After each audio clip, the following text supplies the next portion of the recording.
బండి సంజయ్కి కేంద్ర మంత్రిగా కొనసాగే నైతిక హక్కు లేదని ఫైర్ అయ్యారు బీఆర్ఎస్ మహిళా నేతలు. ఫోక్సో కేసులో రాజకీయ ప్రభావం ఉండకూడదంటే బండి సంజయ్ తన పదవికి రాజీనామా చేయాలని కోరుతూ చార్మినార్ భాగ్యలక్ష్మి అమ్మవారిని దర్శించుకున్నారు.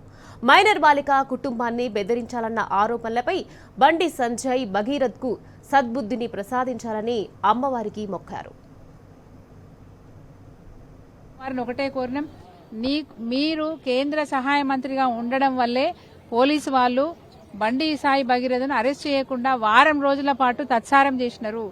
ఇదే పదవిలో మీరు ఇంకా కొనసాగుతూ ఉంటే బండి సాయి భగీరథ కేసు నీరుగారిపోతుందేమో అనే ఆలోచన ప్రజలలో బాగా ఉన్నది. కాబట్టి బండి సంజయ్ గారు మీకు మీరే బాధ్యత వహించి మీరు మీ పదవికి రాజీనామా చేస్తే దేశం మొత్తం, రాష్ట్రమే కాదు దేశం మొత్తం కూడా గర్విస్తుంది మిమ్మల్ని చూసి. కాబట్టి మీకు అట్లాంటి సద్బుద్ధిని ఇవ్వాలని చెప్పి అమ్మవారిని వేడుకోవడానికి ఈరోజు మేము వచ్చినాం.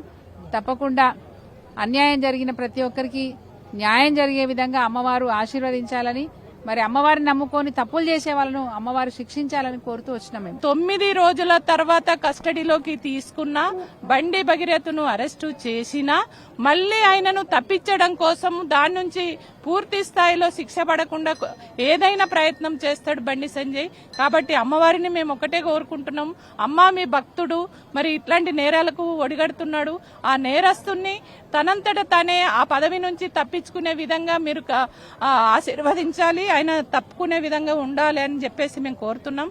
అదే కాకుండా నేరస్తుని కాపాడడం కోసం శతవిధాల ఇవాళ కేంద్ర మంత్రిగా ఉన్నటువంటి బండి సంజయ్ ప్రయత్నం చేసిండు.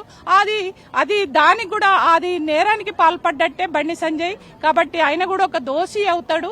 కాబట్టి బండి సంజయ్ కూడా కస్టడీలోకి తీసుకోవాలి, తక్షణమే ఆయనను బర్తరఫ్ చేయాలి, ఖచ్చితంగా ఆ నేరానికి ఆయన శిక్ష పడాలని చెప్పేసి ఈ సందర్భంగా మేము తెలియజేస్తున్నాం. ఇక్కడ ఏంటంటే బండి సంజయ్కి ఆనవాయితీ ఏదైనా ఉన్నదంటే ఫస్ట్ భాగ్యలక్ష్మి టెంపుల్కి వస్తాడు.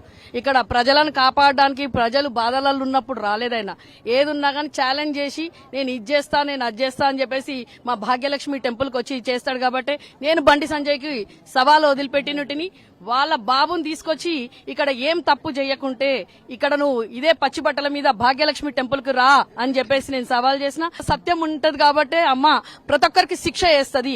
ఎంత పెద్ద బండి సంజయ్ అయినా పర్లేదు, హిందూ నేను భారత్ మాతాకి జై అని చెప్పి ఇక్కడ ఎన్నో నినాదాలు వదిలిపెట్టి పోయిండు ఆయన.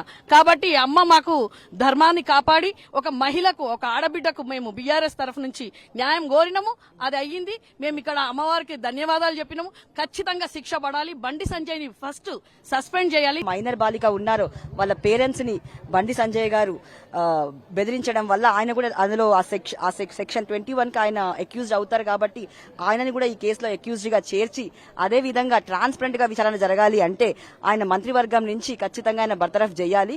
గతంలో కూడా కొన్ని కేసెస్ లో జరిగింది. సో మేము ఈ రోజు ఈ చార్మినార్ భాగ్య టెంపుల్ దగ్గర నుంచి మేము కోరుకునేది ఏంటంటే బండి సంజయ్ గారిని బర్తరఫ్ చేయాలని మేము కోరుకుంటున్నాం. At the same time accused గా ఆయన ఈ కేసులో ఇంప్లీట్ చేయాలని కోరుకుంటున్నాం. గత 9-10 రోజులుగా రాష్ట్రంలో జరుగుతున్న సెన్సేషనల్ న్యూస్లు గాని చూస్తుంటే ఈ రోజు యావత్ ప్రపంచమంతా బీజేపీ గవర్నమెంట్ వైపు, సీఎం రేవంత్ రెడ్డి గారి వైపు చూస్తున్నారు.